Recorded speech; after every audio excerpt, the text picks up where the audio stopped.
بسم الله الرحمن الرحيم الحمد لله رب العالمين والصلاة والسلام على خير خلق الله محمد وعلى آله وأصحابه الكرام وتابعيهم بإحسان إلى يوم الدين. ربنا أرنا الحق حقا وارزقنا اتباعه وأرنا الباطل باطلا وارزقنا اجتنابه. ربنا آتنا في الدنيا حسنة وفي الآخرة حسنة وقنا عذاب النار. بەڕێزان و خۆشەویستانم، میوانانی یەکێک لە ماڵەکانی رب العالمین، داوامە لە زاتی پاکی پەروەردگار ئەم ئێوارە وەختەیەمان کە بە زمانی بەڕۆژووە لە خزمەت یەکێک لە مەجلیسەکانی عیلما دانیشتووین، خوا بە ئەجر و پاداشمان بنووسێ و ڕەفعی دەرەجاتمان بکات. داوامان لە زاتی پاکی پەروەردگار ئارامی بخاتە ناو دڵمانەوە، سیقە و متمانەمان بە دین و دینداریمان زیاتر و قایمتر بکە. بەڕێزەکانم، یەکێک لە دەردە کوشندەکان کە ئینسانیەت ئەفەوتێنێ بریتێ لەوەی کە مرۆڤ تووشی یەئز ببێت، هیوا بڕاو ببێت، ئومێدی نەمێنێ.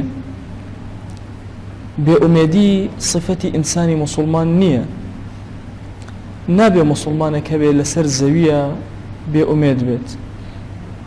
هەموو ئیمانداران بە ئومێدێکی زۆر گەورەوە ژیان ئەگوزەرێن و ژیان بەسەر ئەبن. ئەگەر بگەڕێ بەناو صفاتی ئینسانە کە کام صفات ئەبێ بە هیچ شێوازێ لەناو کەسی موسڵمانان نەبێ، ئەوە صفەتی یەئسە، صفەتی بێهیوایی و بێئومێدیە کە نابێ بە هیچ شێوازێ لە کەسی موسڵمانە وجودی هەبێ. سەرەتای وتارەکە سەرنجتا ڕائکێشم بۆ داستانی یونوس عەلەیهی السەلام. هەمومان بە پێکەوە بیرکەینەوە. یونوس لە کەناری دەریایە، کاتێک بەخۆی ئەزانێ لە ناو قوڕگی حوتێکایە،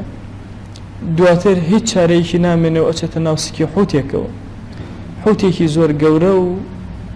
ڕەشایەکی زۆر و تاریکێکی زۆر و چاو نابینێ. هەر ئەوەندە ئەزانێ هەست دەکات کەوە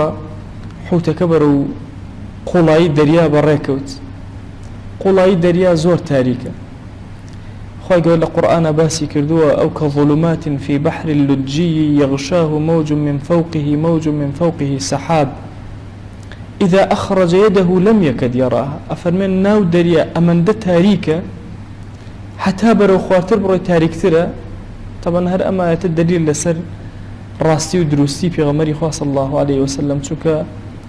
پێغەمبەری خوا صلی الله عليه وسلم چوزانێ ناو دەریاکان تاریکە، هەتا ساڵەکانی نزیکەی 850 وردە ئیتر خەڵک گەڕان و زانیان کەوە ناو دەریاکان تاریکایەکی زۆر گەورەی تایە. خوای گەورە باسەکات ئەفەرمێ ئیذا ئەخرەجە یەدەه لەم یەکەد یەراها. ئەفەرمێ ئەوەندە تاریکەکە چڕ ئەبێتەوە ئەگەر دەستی دەربێنێ نازانێ لەکوێوەیە. طبعا ئینسان هەستی هەیە لەکوێبی با چاویشت نوقان بێت و ئەزانی دەست وەکوێ ئەڕوا. ئەم ئاەتە پیرۆزە باسی ئەوە ئەکات کە چڕی زۆری تاریکی وها ئەکات زەخت لەسەر ئینسان دروستەکە، حتا دەرک ناکە کە دەستی لەکوێیە، هەست بە دەستی خۆی ناکە. ئەمە ناو تاریکی ناو دەریاکان، ئەی تاریکی ناو سکی حوت. ئەم هەموو تاریکیە کۆبووتەوە، کەسێک لە ناو ئەم دەریایە تەواو ئیتر هیچ ئومێدێکی نەما، کەچی سبحان الله بە ئومێدێکی زۆر گەورەوە. فنادا في الظلمات، لەناو خوای گەورە نافەرمێ في الظلمة لەناو تاریکی، ئەفەرمێ في الظلمات لەناو تاریکیەکانە. تاریکی ناو دەریا، تاریکی ناو سکی حوت، هاواری کرد لا إله إلا أنت سبحانك إني كنت من الظالمين. خوایە هیچ پەرستراوێک نییە تەنها تۆ نەبی، پاک و بێگەردی بۆ تۆ.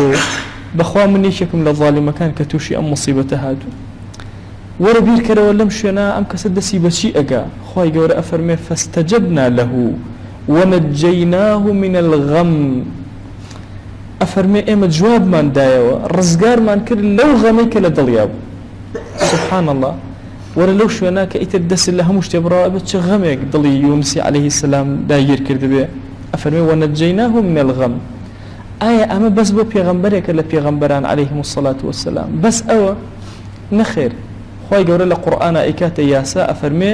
وكذلك ننجي المؤمنين هر بم شوازه هر چی ایماندار هموی رزگارک کام مصیبت لمصیبت یونس گورتره کام ناراحتی لناراحتی او گورتره خوای گور افرمه همو ایمانداران به هاوینه یونس علیه السلام رزگارکین نجاتی ادین پیغمبران علیهم الصلاة والسلام قد مأیوس نبون همیشه به هیوا ولا جیانی روانیو بوی سیرکی باوک یوسف علیه السلام كري يكمل لدزدا ودوهمي لدزدا وسيهم خوي نقرايو أفرمي إنه لا يأس من روح الله هيج كس مأيوس نابع إلا رحمي خوا إلا القوم الكافرون مقر كسي كافر بي بخوا أقلنا قد مأيوس نابع به هوا نابع هوا براو نابع كسي إيمان دار قد هوا براو نابت بوشي إنسان توشي يأس أبي إما لجياني خومانا طبعا هر ولاتك لاني مادي زور برز بو لبرهات اخوارو وكو هرمي كردستان خلق زورك لا يأس لناخي دروس ابي مأيوس ابي لو يقوران كاري دروس بي مأيوس ابي لو يكوا رزق دزرا وكي بقرتوا مأيوس انواع مأيوس الرؤكات انسان غيري امش هل اخوه بعام يأسك لنا وخلق دروس ابي هو كار سريك كان اقرنه بو لاوازي ايمان يا كم خال والله انسان ايماني بهيز به بهيش وازه هو براو نابه مأيوس نابه او لحظه كوا برياري اعدامي ام دركري او زرد خناك تشك خاوني برياري اعدام خوايا نقمروفك لو اتي هتا بياني لي ابيتو تا او كان دقيمه وصدر بقوره لا يخوا كان زور اسانه او ايمي مروفين كوا تيناغينو اشتكن من بلا وقرسبه بو هو كاري كان بريتيل لاوازي ايمان دوهمين جاري وهي إنسان لكرده وإيكا لشتيكا لإيشيكا فشل هنا أتشي إيشي بكاتو ما يتدسي إثير توش يأس بي أحباط بي ناواخني أرمي إثير آية مسأليكي زواج بقسمتي نابي آية مسأليكي كارو كسابتك بوين بو شهاديك بدسي نينا خندني بو نجاحتي تيانا نابي كسي مسلمان مأيوز بي هرچی پروژه دستی بو بردو شکال بردم یا هر مأیوز نابه هنده جار انسان خوی ناتوانه خوی بو خوی ایشکانی خوی پیچاره سر ناکره توش یأس ده بتاعتی لمالکانا جنومیر زور کات حالتی یأس رویان تی اکا پیاوکا بجنکا الله الله تو چاق نابی تو جنکاش با پیاوکا الله وخواه توش چاق نابی طبعا هر دو که ام کلمه برامر با یکتر بکارین اول نشانه و هر دو کان مأیوس اگنا مروفیک نیه چاق نابی جاري وهي باوكو دايق لقل منالكانا سبحان الله سيرك منالك لمنالكان هندي لا رأيئك باوك توش يأسبي الله تازا منالي من باش نابي تاوكو تايبي هات اگر منالك بيتا مشركيش زور ممكنة قران كاريتيا دروز بي صبر وتحمل وطاقتي باوكو كان زور كات هوكار يأس اگرته وسر او خاليك هر دو كسكان او كسانك بيك وتوش يأسبن دو رفيقا دو هاولا هر دو كانوكم ملائكة سير يكتر اكن جاري وهي كان غلط كايتر ايوت اللي بيش تشاي توش يأسب لقلي نا اما ابيكم مروف سير يكتر كين تعامل لقل يكتراكين مشكلة كان نومال انسان زوج توشي قلقي ويأسك انساني ايمان دار نابي قد مأيوز به او كاتيك ابيني هرچی درگا كان اللي داخرا ومأيوس مبا زور آرام با لسر خو هلسو كودك خو ايشيكي بم مصيبتانا يكي يتريت هيج مصيبت يقنية بيت الري انسان ببي خيري خو همو مصيبتا كان تشب بارو سروت سامانت كما جيانتنا راحتا كسابتك النجاحتي نينا سيارك الدعامي كيرت كيشي زواج هاتا بردم هر كيشي اقلم كيشانا بحكمت نية إلا حكمتك قوري إلهي لبشتويتي بچي رزقار من أبي لما يوسي شانك متمانا من بخوا بهيز بي أو عندما يوسي لسر من لا أتشي تعزيز الثقة بالله شانك متمانا من بخواها بجل جلاله أبي هول بدين هميشه لذكر مانا لأوراد لطاعة كان مانا هميشه الثقيخو من بخوا نوكينو جاري وإنسان توشي نخوشيك أبيت اگر لبردم نخوشکان نوجدابا كوتايبا همو جانيت ام دكتور ولا او دكتوري انيري خوي سري لتيكا ام سركا او سركا دوای نتیجه شي دزناکه بەڵام ئەگەر متمانەی بەخوا جەل جەلاله و گەورە بێ هەوڵ بدا ناخی پەیوەست بێ بە ڕەب العالەمینەوە زیاتر لایەنی دەرونی خۆی بەهێزکە زاڵ ئەبێ بەسەر نەخۆشیەکانی ئەو ئەفکارە خراپانەی کە لە ئینسانە هەن هەمیشە ناکرێ نابێ نازانم ئەم شتانە لە فەلسفەی ئینسان نییە ئەبێ ئەم فکرە خراپانە ئینسان لە زیهنی خۆی بەرێتە دەرەوە تا مەئیوسیەت نمێنێ هەر هاوڵێکە تووشی یەئس بوو وەزانێت تەئسیر لە تۆ ئەکا لێی دوورکەوەرەوە یا هەوڵ بە لە یەئسەکە ڕزگاری کە ئەگەر توانیت و دەرەقەتی هاتی ئێمەی ئیماندار بە جوانی سەیری مەئیوسیش ئەکەین حتا یەئس ئێمە بەکاری ئەهێنین لە شتێکی ترە سیرکەن پێغەمبەری خوا صلی الله عليه وسلم پیاوێتە خزمەتی ئەڵێ یا رسول الله صلی الله عليه وسلم علمني وأوجز پیاوێکی عەرابیە ئەی پێغەمبەری خوا صلی الله عليه وسلم ئامۆژگاریم کە فێری علمم کە بەڵام زۆر کورت بەخوا من زۆر تەحملی قسە ناکەم و پێشم زەبط ناکرێ شتی کورت بزانە ئەم قسە جوانانەی پێغەمبەری خوا صلی الله عليه وسلم یەکەمیان ئەفەرمێ إذا قمت في صلاتك فصل صلاة مودع ابن ماجه روايتي أم فرمايشتي كردوها أفرمي أجر هاتو تشوي نيجي كد نيجي بكن نيجي خو حافظي أجر استبيد بلين أما كوتان نيجي توي للدنيا خو حافظي أكي أروي إيرا بجي شون نيجي بجي أكي الله أو نيجبك ولا تكلم بكلام تعتذر منه قد قصي لزمان نيت درو دعاء عذر بيني تو بو خلق لبينا يقسكتا قسم مكا ككرد اللي جاكي خويا بيك سهم دانا وأجمع اليأس أو يأساني كهتا لجيانا همي كوكروا عما في أيدي الناس ما يوزب لو شتيك لدسي خلقا شاوت سيري دسي خلق نكا يأس لشويني باشا بكار بينا بهواي خرا أو شتيك لدسي خلقا أو كشتي خلقا تو بهوا بلي شاوت بشويني النروى سيري دسي خلق مكا سيري شتي خلق مكا أمس كلمة فيرك بيغمري خوا صلى الله عليه وسلم ويلكر كيأس كشتيكي زور خرابة هوا براوي ويلكر هوا براوي لشويني تشاكا بكاربيني بو إمام عمر رضي رحمة خوي لبي لقصيكي مشهور يا أفرمي أيها الناس أن اليأس هو الغنى أفرمي مأيوز بون دولة مندية هركس مأيوز بي لهرشتي الدولة من لو شتي إيشي بينا من بۆیە کەسی ئیماندار حتا حاڵەتی مەئیوسی لە حیاتی خۆیان ئەگۆڕێ بە بارێکی باشە بەڕێزەکانم ئێستا ئێمە چەند لاومان هەیە تووشی حاڵەتی یەئس بوو چەند نەخۆشمان هەیە چەند ئافرەتمان هەیە چەند خێزان و سرە هەیە چەندین کاسبمان هەیە ئێستا لە ناو بازاڕەکانە تووشی یەئس هاتووە بە جۆرە کاسپیەوە گرتوویەتی کە ئەو کاسپێ زەرەکە ئەچێ دانەیەکتر ئەوی زەرەکە ئیتر دنیای لێتەوە یەک مەعاشخۆرەکانمان تووشی یەئس هاتوون سیاسیەکانی ئەم وڵاتە تووشی یەئس هاتوون بەعام سێرەکەی جۆرێک لە یەئس هەیە پێویستەکە کەسی ئیماندار هەمیشە گەشبین بێ چاوی دوور ببینێ هیمەتی زۆر بەرز بێ ئومەتی پێغەمبەری خوا صلی الله عليه وسلم کە سەیری ئەم لاولاکەی لەوێ خوێنمان لێ ئەڕێژێ لەوێ لێمان ئەدرێ لەوێ فرمێسکی دایکێک ئەبینی هەموو کافری دنیا ئەوە کۆبووەتەوە ئەمڕۆ پەلاماری ئومەتی پێغەمبەری خوا صلی الله عليه وسلم ئەدا حەضارەتی ئیسلامی